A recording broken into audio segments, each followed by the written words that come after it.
Somos tu mano amiga. Ebullición mental. Hola, hola, bienvenidos a Ebullición Mental.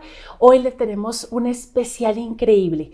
Normalmente nos preguntan qué tiene que ver muchas condiciones físicas con temas de salud mental y a veces el análisis no es tan claro.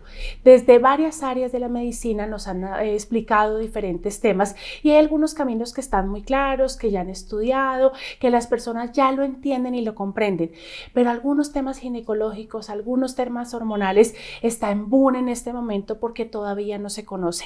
La investigación no es suficiente, hace falta más exploración y cuando vamos quizás a consulta la respuesta que recibimos es eso es normal, eso le pasa a todas las mujeres, pues no hay nada que hacer, espere que les llegue la menopausia, eso le sucede a todas las mujeres, entonces acostúmbrese y la sensación que tenemos es de impotencia, como tiene que ser doloroso, solo por el hecho de ser mujer te tienes que acostumbrar a una cantidad de cosas y hemos visto que la ciencia ya se está pronunciando y hay investigaciones increíbles que nos van mostrando que las cosas no son tampoco así.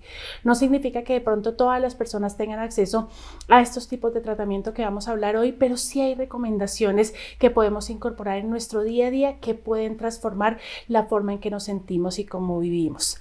Hoy les tenemos una invitada increíble, tuve el privilegio de conocerla ya hace unos meses porque fui su paciente y levantamos la mano y lo que ella me explicó, yo nunca lo había escuchado con ninguno de los especialistas y he consultado a muchísimos especialistas y me decían, si tú trabajas de tal manera lo puedes hacer diferente, eso te da por tal motivo, tienes que dormirte a tal hora porque si no eso no te va a funcionar y cuando tú entiendes técnicamente qué tienes que hacer porque es de manera científica pero además también comprensiva, amorosa. Dijimos, este gran regalo que tuve yo en consulta lo debe tener todo el mundo debería tener acceso a este conocimiento maravilloso que nos trae la doctora Julia. La doctora Julia González se les voy a presentar y la idea es que aprovechemos este espacio para si tenemos preguntas, comentarios, lo podamos hacer a través de cualquiera de nuestras redes. En Ebullición Psico nos encuentran en todas las redes sociales y pueden mandar sus preguntas y seguramente ella nos va a ayudar y nos va a ilustrar sobre todos estos temas que a veces nos generan tantas inquietudes. Doctora Julia, buenas noches. Ay, buenas noches. Es un placer estar con ustedes y agradezco la invitación para formar parte de este espacio tan lindo y tanto impacto que tiene en la población. Ay, qué bueno, mi doctora. Mi doctora, me gustaría que le contara a las personas su formación y experiencia, pues para que las personas sepan sobre qué podrían consultar. Muy bien. Yo soy la doctora Julia González, soy especialista en ginecología, tengo una subespecialidad en urología ginecológica, en endocrinología ginecológica y les digo a mis pacientes, tengo una formación en medicina funcional, entonces soy su ginecóloga funcional. Bueno, muy bien, excelente. Doctora, a mí me gustaría que pudiéramos hablar de esos temas hormonales asociados a la salud mental. Hay diferentes mitos que tenemos de manera frecuente, entonces cuando le va a llegar el periodo, las personas a veces dicen, es que se puso así porque está en uno de sus días, o es que me puse irritable porque o es que como tengo ovario poliquístico, por eso es que soy de tal manera.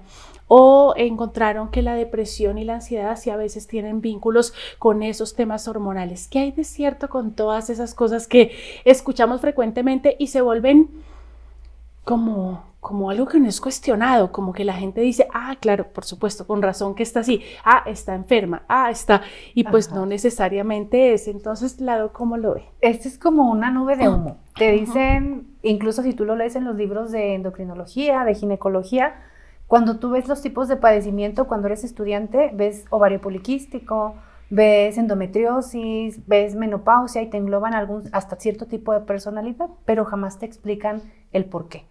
Y realmente sí tiene un trasfondo, es impactante realmente, porque desde que estamos en la formación en el vientre materno, desde la semana 8 de gestación teníamos moldeamiento hormonal determinado por el sexo, llámese masculino, femenino y por el estradiol y la testosterona. Entonces desde ahí empezamos a tener nuestro cerebro ese moldeamiento, esa moldeación del pensamiento o de la forma de ser o la esencia de una persona. Entonces desde ahí respondemos a hormonas. Es por ende que cualquier trastorno hormonal que nosotros tengamos nos va a desencadenar ciertas reacciones en ciertas formaciones cerebrales, en ciertas zonas, en el lenguaje, en la amígdala, en el hipocampo, que tienen que ver con las emociones, ya sea su exceso en la producción o su deprivación hormonal, que nos va a generar que nuestra personalidad se modifique o cambie. Y por ende, la mujer, pues somos cambiantes y no es porque realmente nos pongan esa etiqueta de es mujer, ni ella se entiende. No es eso, es que realmente durante el ciclo menstrual tenemos 3 etapas por las que pasamos, tenemos 3 variaciones o 3 sucesos grandes en esos 28 días que generan que nuestro pensamiento se moldee, se modifique y sea susceptible a ciertos neurotransmisores de acuerdo a la producción hormonal que tenemos. Y claro que es cierto, o sea, no solamente es estradiol, no solamente es progesterona, es la testosterona, es la dependrosterona, que también la glándula suprarrenal o el estrés que podamos vivir desde que estamos en el vientre materno, nos puede moldear o nos puede desencadenar cierto tipo de comportamiento al nacimiento, o la otra, las deficiencias nutricionales. O sea, ya está testado, comprobado, publicado, lo pueden encontrar en la literatura, que la vitamina D, como participa en la aromatización del estradiol a nivel de la piel, una deficiencia de vitamina D y C se relaciona con depresión, o una deficiencia de vitamina C nos agudiza los periodos de manía o en los periodos esquizoides, los brotes de esquizoides o de manía en los pacientes. Entonces, cuando antes pensábamos que una deficiencia de nutrientes, de vitaminas, iba a estar implicado en un trastorno de personalidad. De acuerdo, mi doc. Qué interesante esto. ¿Y por qué si digamos que es un tema de género de alguna manera, por qué algunas mujeres ni lo sienten? Es decir, le llega el periodo y puede ser cualquier día y como que ni lo sienten, no sienten ningún dolor, no sienten cambios emocionales, están súper tranquilas, como que no pasa nada. Pero a otras personas los tumba la cama y les da hasta vómitos, se desmayan y se ponen irritables, muy complicados. Yo tengo pacientes que me dicen, le digo, nos vemos en consulta tal día, dice, uy, no, por esa semana va a estar el periodo, esa semana no me puedo ver con nadie, eso me toca encerrarme porque se me sale el demonio. O sea, realmente es mi peor época y eso es muy difícil. Y cuadran su vida de acuerdo a esas condiciones. ¿Por qué esas diferencias tan marcadas cuando en una persona pasa como sobrevolando en la situación y otra finalmente se entierra durante esos días?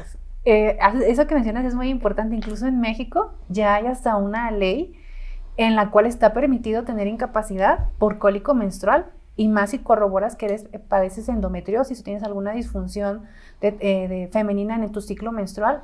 Colombianos, eso deberíamos tenerlo acá. Por favor, vayan anotando de quien corresponda. Acaba de aprobarse en el Consejo, por ser mujer, por tener dismenorrea, eres candidata o eres acreedora a una incapacidad durante tu periodo menstrual, porque se corrobora que las capacidades intelectuales de una mujer disminuyen en el periodo de la fase premenstrual y durante la fase menstrual. Entonces somos susceptibles a cometer más errores en ese periodo, y eso depende de muchas cosas. Vamos a llegar, yo siempre les digo que todo parte del intestino y que cada bocado o tenedor que llevamos a la boca es una decisión que va a influir de manera predominante. Entonces, el que yo tenga ese dolor o el que tenga esas modificaciones en mi periodo, incluso hay periodos que a mí me pueden doler demasiado y el siguiente periodo puede ser que me pase como nada, depende sobre todo del estrés que tenga la paciente, el estilo de vida que tenga, pero de manera predominante, qué tipo de alimentación llevó durante esos 28 días. Es decir, cambios muy pequeños que no nos van a implicar incluso un costo, llámese medicamento, llámese suplemento, llámese hormona. Son cambios al estilo de vida o hábitos que nos van a generar que tengamos un impacto drástico en la forma en la como vivimos nuestro periodo menstrual, llámese alimentación, llámese sueño, llámese estrés y llámese la suplementación que puedas llevar. Porque mucha gente piensa en un analgésico y no está pensando en la cantidad, por ejemplo, de magnesio que estamos consumiendo. Y algo tan asequible a suplementar, o sea, un magnesio, eso nos puede generar un impacto drástico en cómo vamos a vivir nuestra menstruación. El que nosotros tengamos un periodo de sueño mayor a 6 horas, lo mínimo sería entre 6 a 8 horas, y que esa fase de sueño, lo ideal es que un paciente o una mujer que menstrua, o cualquier paciente o cualquier ser humano, para potenciar ese efecto de reparación, a las 10 de la noche esté dormido. Y estamos viendo a los jovencitos, estamos viendo a las mujeres que se están desvelando. Y otra cosa, los dispositivos electrónicos. O sea, esa luz que estamos recibiendo en los ojitos están disminuyendo no solamente el impacto a nivel de la melatonina, porque ahorita la gente dice, bueno, voy y me tomo la melatonina, pero hay algo más arriba que se llama epitalamina, y la epitalamina es la que coordina ese ciclo de sueño, la señal dolorosa, el pico para la hormona de crecimiento. O sea, son cosas muy básicas que si nosotros tomamos en cuenta desde una buena alimentación, una buena calidad de sueño, tomar atención a qué es lo que estoy consumiendo, tener esa variedad de colores en mi plato, tener hábitos de horario de alimentación, y la otra, que estamos cenando o estamos alimentándonos a deshoras de la noche. Eso impacta de manera predominante en inflamación, y entre más inflamación hay en un cuerpo, más dolor vamos a tener durante nuestro periodo menstrual. De acuerdo, mi doc. Digamos que eso con relación al día a día y la comparación entre las personas, y pues claramente algunas personas pues tienen mejores hábitos que otras, entonces seguramente tendrán más dolor porque su cuerpo empieza a reaccionar a partir de todo lo que come, el sueño, el ejercicio y todas esas condiciones. Pero a través de las etapas de ciclo vital también se ve diferencias. Porque cómo ocurren esos temas hormonales en la etapa de la adolescencia, luego la adultez joven, luego cuando la persona, por ejemplo, ya llega a la menopausia, ¿hay movimientos hormonales a lo largo de todo ese tiempo que también influyen? Sí, hay movimientos muy drásticos. El primero implicado es entre los 9 y los 10 años, que es influenciado por la glándula adrenal. Es la adrenarca, es cuando comienza a oler la axila, empieza a haber dolor en las mamas, y empieza la etapa fértil. Es algo de lo que no se habla o se ha evitado hablar, pero la etapa fértil o reproductiva de una mujer empieza de los 20 a los 30 años. Es el punto máximo del acme para la reproducción. Entonces, en ese periodo es cuando tenemos nosotros modificación, desde que baja la primera menstruación de una niña. Obviamente empieza a haber cambios, incluidos el tamaño del útero. Una cosa es que te baje la menstruación y otra es que tengas un sistema reproductor apto y con las dimensiones de una mujer adulta o madura. Entonces, entre el útero sea más pequeño, entre ese orificio cervical por donde sale la menstruación esté más cerrado, eres más susceptible a padecer cólicos, más susceptible a que ese sangrado haga un efecto de tapón o embudo, porque realmente eso es lo que es un cólico, es una contracción, es el efecto mecánico que genera la sangre que se estanca en el orificio cervical y que hace ese efecto mecánico de presión para que se abra el cuello. Entonces es muy similar el cólico menstrual al inicio de las contracciones para un trabajo de parto. El mecanismo de producción es prácticamente el mismo. Con razón que duele tanto. Duele tanto. Y entonces es por eso la etapa de los cólicos o la menstruación, el cólico menstrual inicia cuando inicia ese periodo de desarrollo a nivel uterino, o la madurez cuando empezamos a tener esa madurez en órganos reproductores, que viene a partir de los 11 años, tiene un acme, un pico a nivel de los 14, 16 años, y se considera que a los 21, 22 años el eje tanto endocrino como el órgano reproductor es maduro en cuanto a tamaño y en cuanto a señalización para ser fértil.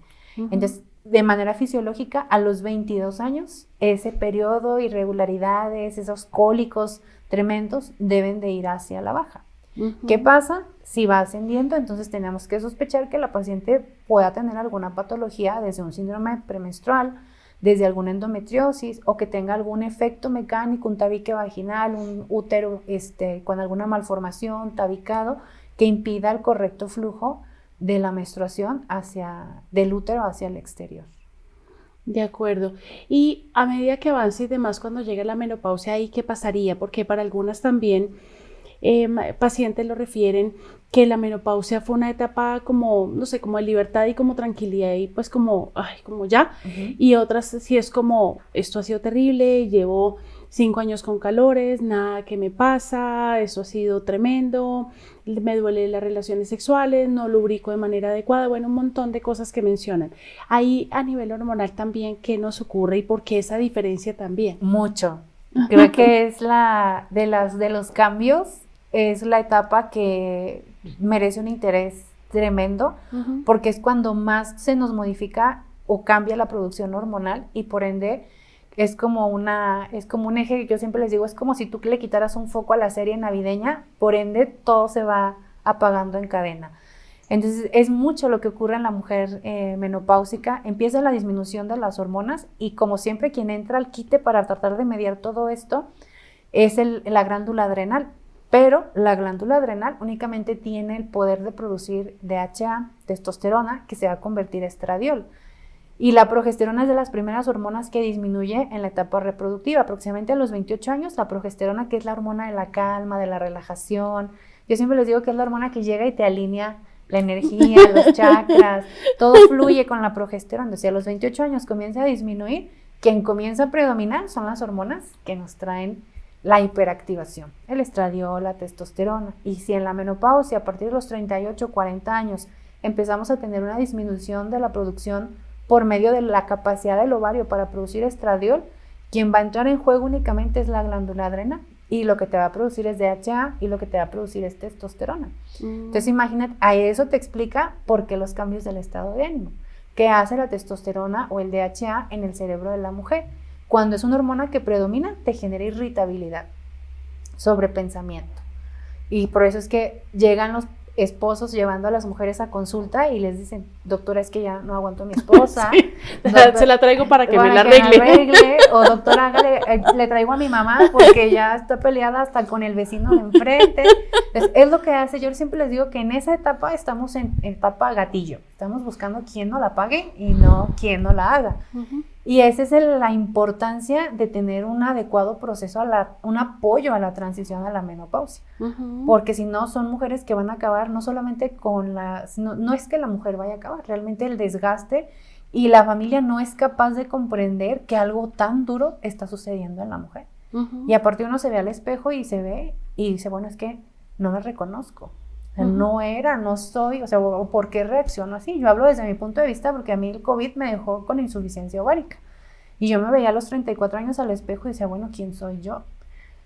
La reacción que yo tenía ante las situaciones cotidianas de la vida te genera un moldeamiento emocional drástico.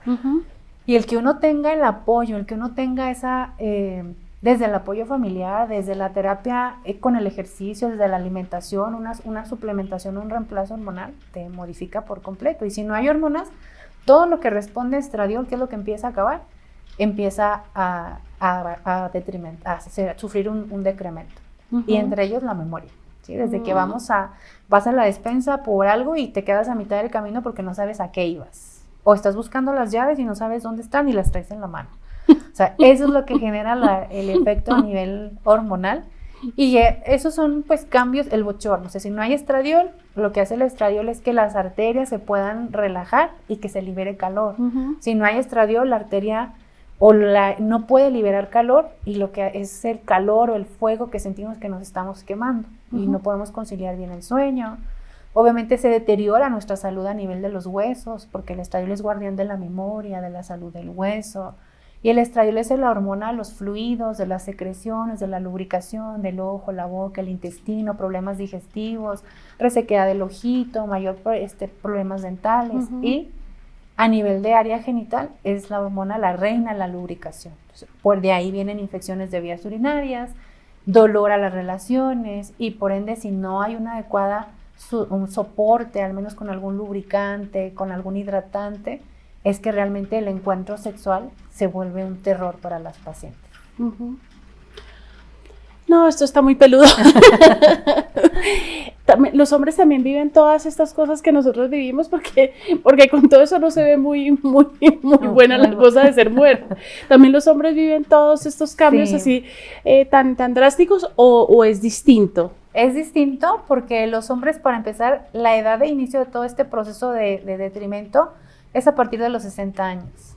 Entonces, desde ahí ya nos llevan como 10 y pico de años de ventaja. La otra es que el ciclo que nosotros tenemos, un ciclo de 28, 24 a 32 días o 30 días en promedio, el ciclo masculino o la formación de los espermas te lleva un periodo de 64 a 72 días. Entonces, para ellos, simplemente en esa arcada del eje hormonal, ellos son mucho más estables. Uh-huh. Pero también los hombres comienzan con deterioro de la función a nivel testicular y a nivel adrenal. Más tarde sí, pero ellos comienzan a sentir bochorno, uh-huh. Comienzan a tener problemas de concentración, taquicardias, ansiedad, disminución del vello corporal y el síntoma, por ejemplo, es disminución en la calidad de las erecciones, disminución del periodo, se llama de latencia intravaginal, o que haya una erección pero que no sea de buena calidad o que a mitad de la relación pierdan ese tono y tengan pobre desempeño o una relación sexual no satisfactoria para ellos. Pero lo que hace, la mujer pide ayuda. La mujer dice, estoy mal, ayúdenme. El hombre lo que hace es alejarse. Es no buscar atención, piensa que es normal y lejos, porque para ellos se sienten vulnerados, lo que más hace o la tendencia de él es a cerrarse, se vuelven más gruñones, y la otra es lo que yo les digo, los gallitos. Empiezan a tener, obviamente empiezan a perder ese ciclo circadiano de la secreción hormonal y son los que vemos barriendo a las 3, 4 de la mañana en las calles, pero a las 6, 7 ya están dormidos. Entonces empezamos a tener esa alteración a nivel de los ciclos de sueño. Ellos también presentan problemas de insomnio, alteraciones, problemas de desempeño a nivel intelectual. Sí empezamos a tener un deterioro importante en ellos.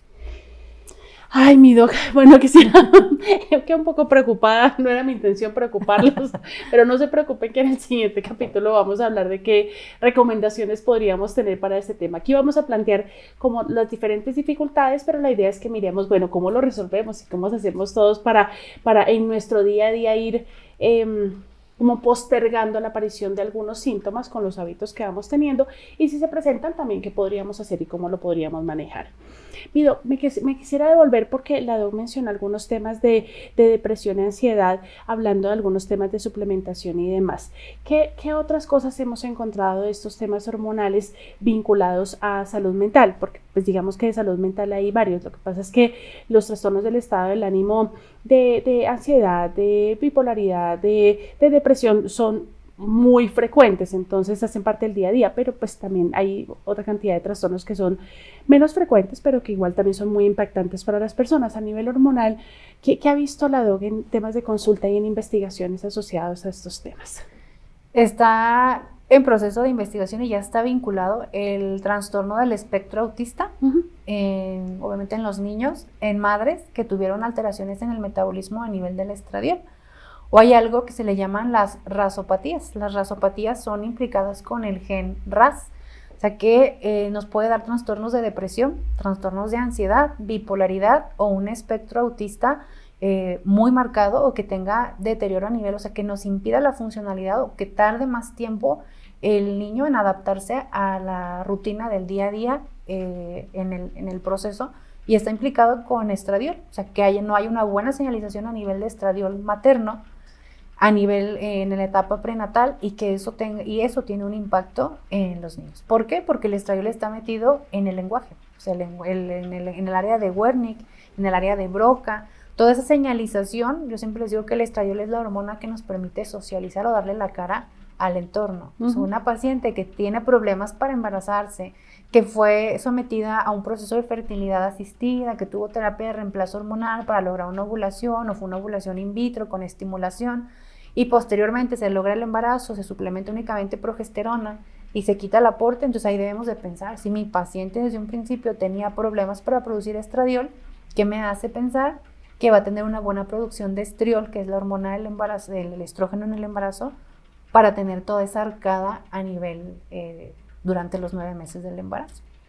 ¿Qué otras cosas podemos ver? Depresión. O sea, sí, una depresión leve, una depresión que está implicada con la deficiencia de la vitamina D. Realmente están metidas hasta incluso en casos de hipertensión. O está metida las deficiencias nutricionales o la deficiencia de vitamina D hasta en el proceso de estrés oxidativo del embarazo. Y eso nos va a condicionar a que sea una embarazada estresada, que sea una embarazada que hizo una depresión a nivel hormonal, y quien sostiene esa producción hormonal en el embarazo es la placenta. Si no tiene mamá cómo abastecerse, quien la va a pagar es la placenta. Vamos a tener un prematuro, vamos a tener un niño, o no, a lo mejor no un prematuro, pero un niño con bajo peso al nacer, un niño estresado por todo lo que vivió de estrés. A lo mejor no fue un estrés emocional, pero es un estrés físico que lo sometió mamá. Y son los niños que tienen el ciclo circadiano cambiado, que nacen y es que él duerme de día y toda la noche, dan las 7 de la tarde y el niño es un llorar y un llorar y un llorar y un llorar. Llegan las 3, 4 de la mañana y el bebé se duerme. ¿Qué pasa? Pues si nosotros nos vamos a la fisiología, es el ciclo del cortisol. Entonces ahí sí es que tiene un impacto, incluso la depresión materna, cómo vivió mamá ese embarazo, Realmente estamos codificando qué le va a suceder a ese ser cuando se enfrente al mundo desde que estamos embarazadas. Problemas de lenguaje, problemas de conducta, o sea, disminuimos el nivel de estradiol, disminuimos los niveles de oxitocina y son niños que tienen problemas para socializar, son niños que tienen problemas para entablar relaciones a futuro, incluso hasta una deficiencia temprana de oxitocina se relaciona con adultos que no pueden establecer una relación a largo plazo, que tienen más alto índice de divorcios. Entonces realmente las hormonas y la salud mental van más allá de lo que es una menopausia o una endometriosis o un problema de ovario poliquístico, el acné. O sea, realmente si nosotros hurgamos más en el fondo, vamos a ver que tiene un impacto drástico a nivel de salud mental y a nivel de las relaciones interpersonales.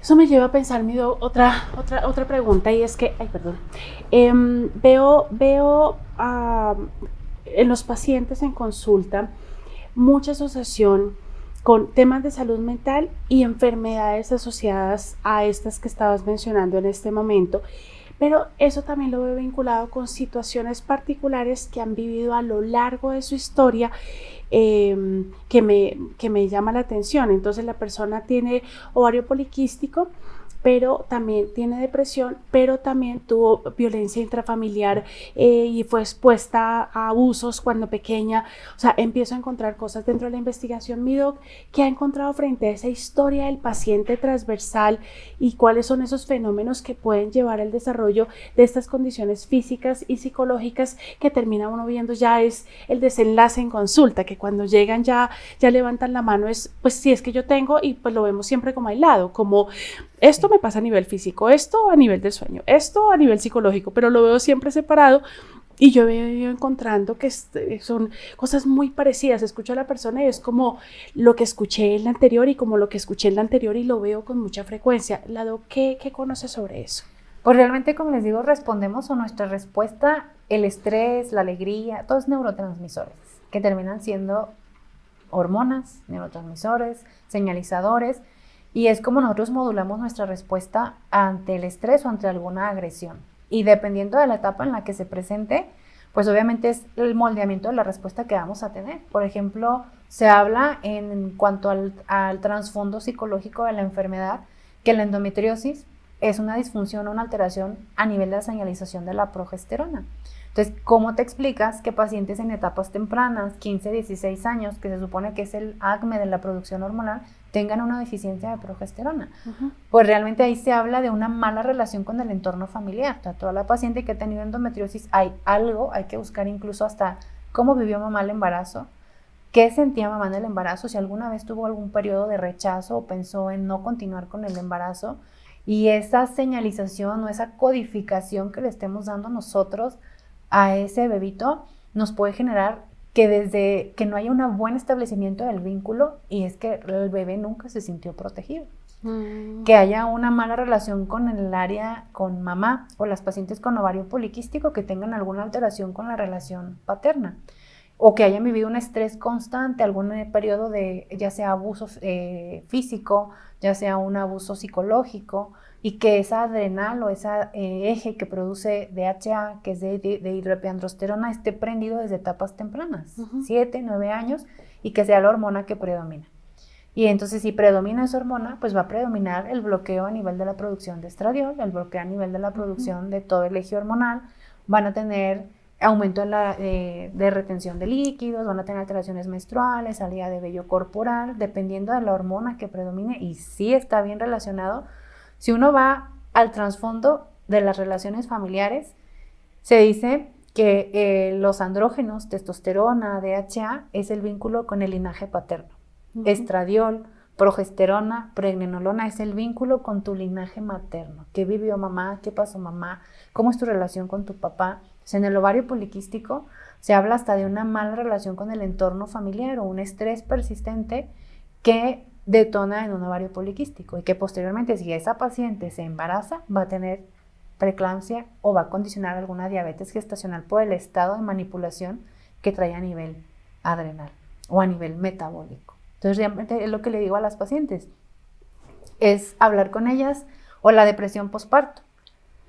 ¿Cómo te sientes? ¿Cómo estás viviendo el posparto? Probablemente ya no seas capaz porque nadie te dice esto. La cuarentena es un periodo de estrés. O sea, realmente el cortisol está a tope. Y si tú pasaste un embarazo devastador, si te dejó el papá de ese bebé al principio, si tuviste algún evento que marcó tu proceso del embarazo, ¿cómo esperas? ¿Te acabaste lo que tenías de reserva de cortisol? ¿Cómo esperas que en tu cuarentena puedas vincular ese eje para tener una lactancia exitosa? Por eso tenemos tantos problemas de una adecuada lactancia, un buen establecimiento de la lactancia actualmente. No, y hay cansancio y hay que no se comprende bien qué es lo que le pasa al niño y hay falta de sueño y toda la atención se volca en el niño y la mamá pasa a un segundo plano. Entonces, ay, ¿cómo está el bebé? Y el regalo para el bebé y todo el bebé y la mamá ahí como, sí, buenas. Yo necesito también amor.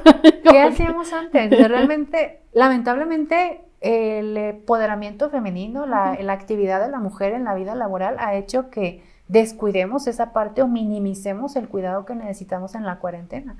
¿Qué hacían anteriormente cuando nacía un bebé? Se iban la mamá, se iban las hermanas a vivir, o si no estaban al pendiente en la casa de la mamá de la recién parida, te mantenían en un cuarto oscuro, que no te llegara la luz, tapones en los oídos para evitar cambios de temperatura, para que tuvieras un buen establecimiento de la lactancia, para que únicamente fueras, te encargaras de hacerte responsable de ese bebé, te atendían en cuanto a comida, te apoyaban en las labores de la casa, le llevaban de comer a tu familia si es que tenías más hijos. Terminaba la cuarentena, que estés muy bien, nuestro trabajo está hecho, le sigues tú. ¿Qué pasa ahora? Muchas veces ni siquiera terminan la cuarentena y a los 7 días ya están trabajando. Y yo lo veo como médicos, o sea, los médicos somos los que tenemos, los que peor vivimos ese proceso de cuarentena, y más si no trabajas en una institución. Si trabajas solo en la medicina privada, 7, 10 días y ya estás dando consulta y estás bajo estrés y no permites que ese proceso se dé. Bueno, como se dieron cuenta, hay mucha tela para cortar, hay mucha información importante para ver. Los invitamos a que se queden con nosotros en el siguiente capítulo, saldrá en 15 días, en donde vamos a dar recomendaciones específicas de cómo podemos incorporar mejores hábitos a lo largo de nuestra vida para que estas etapas no las tengamos que vivir con el nivel de crisis o de enfermedad o de limitación de alguna manera. Y también mirar en el tema de consulta qué podríamos hacer y demás. Los datos de la doctora Julia van a quedar dentro de las publicaciones, entonces si necesitan pedirle alguna consulta, agendar con ella para que se puedan comunicar y puedan resolver muchas de las inquietudes que tenemos. Hay muchos de los temas que tenemos nosotros que tienen solución, que se pueden resolver, que no es solamente esperar o que te acostumbres, como eso le va a doler siempre y pues toca que se acostumbre porque eso es algo que no tiene remedio. Lo que hemos encontrado desde la medicina funcional es que sí tiene remedio y se pueden hacer muchas cosas. Lo que pasa es que hay que hacer un esfuerzo importante y ser absolutamente disciplinado en algunos cambios, pero si lo hacemos seguramente muchas cosas se van a transformar. Cualquier pregunta que tengan, comentario y demás, por favor déjenoslo saber.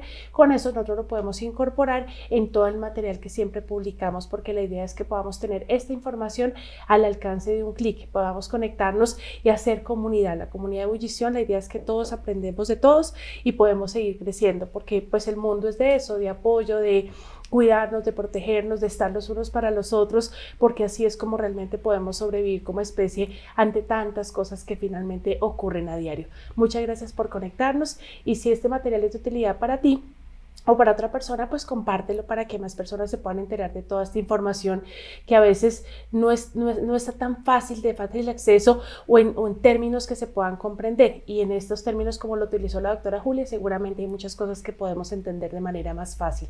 Gracias a todos ustedes. Somos tu mano amiga. Ebullición Mental.